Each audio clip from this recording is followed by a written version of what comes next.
One of the most common feelings that you feel when you're in any competitive market is feeling behind. And, it's just listening to this podcast, how real estate developers are sort of looking at their peers and thinking about how they are behind if they are not growing as much as what their peers are actually doing, which makes them want to do more risky things. And this sort of logic is extremely normal in how we feel about how we do things. Um, if you look at your peers, whatever those particular peers are, and you start thinking like, hey, how come they're so much more ahead than I am? How come they're getting in this particular area so much better off than I am? And this logic plays out in all sorts of domains of our life, whether it is, exercise. In my life, it's very much the academic game where you're looking at other people's, the length of their CV with the number of research articles that they've published. Um, whether it is how their kids stand, that's a big one.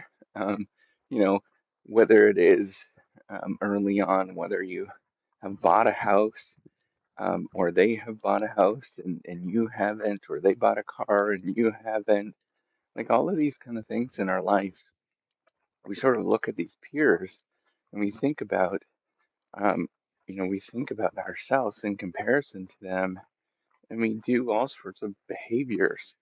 This is really well known. In fact, I think it's, almost in the research how we look at it, it's, I would say it's pretty near a law at this moment that we understand this, a theory, scientific law.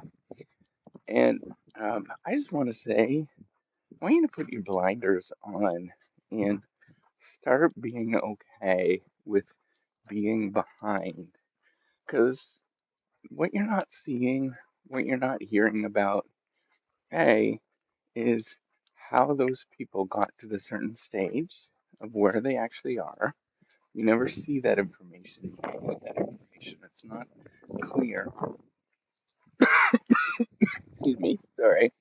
Um, and I apologize. I'm just going for a walk in the dogs. And you just never know. And it could be that they get it from something that you never see, right? So I have to think about this. So when I was growing up, um, I had amazing parents. They were lovely, uh, in so many respects, but they never sat down and did homework with me at all, ever. And that just wasn't part of our house. We wouldn't do those kind of things. It was up to me to actually do the homework. They would say, go do your homework, but I'd have to sit down and do it myself. And I think about that because now, with our kids, I sit down and actually, or we sit down and we go through the homework together every night. And, just a simple advantage of how things are set up or how you interact with your kids, for example, that is something that's not necessarily observable or people are going to talk about that. And yet, it's such an important advantage for somebody to have that. And you're never going to see that because everybody has parents. Nobody talks about the sort of parenting that goes on and parenting styles and things like that. And we all know that they're different, but we don't observe how that's actually affecting somebody. So that's just one simple example. Uh, another thing that you have to remember is that you often pick the wrong peer reference groups. Um, you pick the wrong peer reference groups because, and I apologize for all the crinkling. I have to, I'm gonna be honest. I gotta be honest here. I have to pick up the dog poop as I'm walking stuff. That's so awful, right? This is like in the public domain. Um, so what? what you don't see, or what you end up doing, is picking a reference group based on sort of observable things, things that you would sort of put people in different classes because of some sort of reference group. Maybe it's where you grew up, um, and who's in your immediate community, for example. Um, you know, who is, I don't know, maybe it's part of your cohort. Very simple things that we have no control over, and we compare ourselves with those, right? Like you have no control over what class you go, that you enter into, who's part of this cohort. You have absolutely no control over those things, and you don't even know if that's actually a good reference group. And yet we do that all the time. Um, we think about that, a better reference group, and I think about how almost ridiculous this is. We do this in science.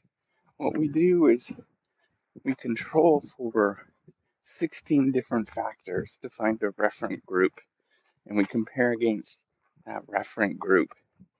And then we think about that as like that's an appropriate comparison, but we don't do that in the natural world, right? That's not how we do it. We don't sort of say, hey, this person is is the same gender, this group is the same, um, maybe same age group, grew up in the same area, like all of those kind of things. And we just make a blanket comparison and we compare against them.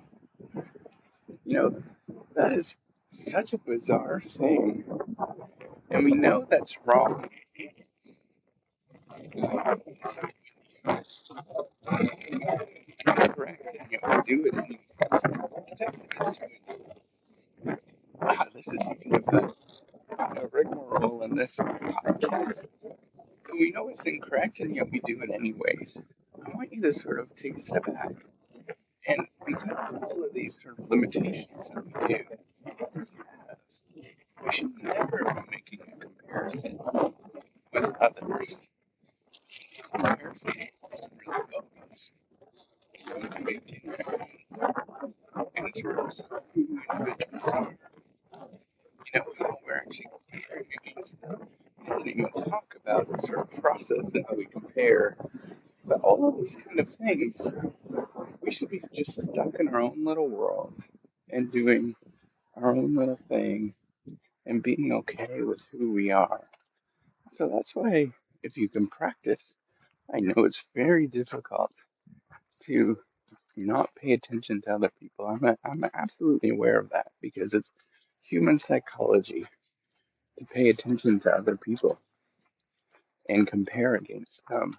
But if you can practice that and practice just being more, I'm okay with who I am at this moment, being more of, I'm a good person because I'm actually just trying every day.